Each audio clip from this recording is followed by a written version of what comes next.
Lors de la prochaine rencontre, les participants du Café Philo vont aborder la pensée de la philosophe américaine Judith Butler.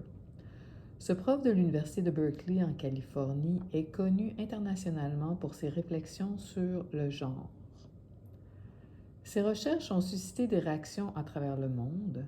Yale a notamment été fustigé par le pape François, qui mentionne que c'est dangereux d'effacer les différences entre les hommes et les femmes. Et puis, son effigie a été brûlée publiquement par des opposants lors d'une conférence au Brésil. Tout ça pour dire que généralement, les gens ne sont pas indifférents par rapport à ses recherches et à ce que Yale avance. Yale se rapporte à Simone de Beauvoir, qui disait qu'on ne naît pas femme, qu'on le devient. Butler va plus loin en affirmant que les humains sont conditionnés par l'entourage social à performer leur genre.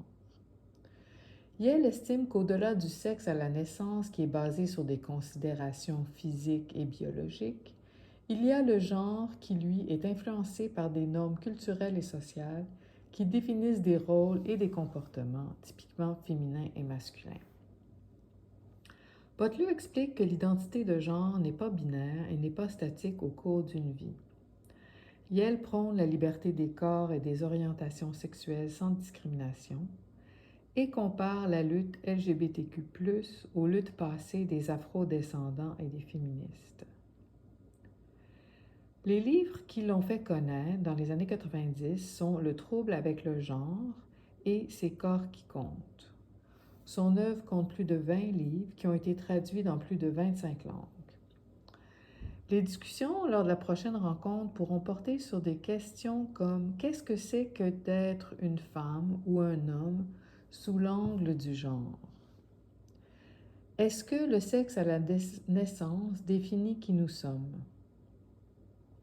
Qu'est-ce que la société fait de nous par rapport à l'identité de genre et qu'est-ce qu'on choisit pour nous-mêmes? Et est-ce que cela a évolué au cours des dernières décennies? Est-ce qu'on performe notre genre?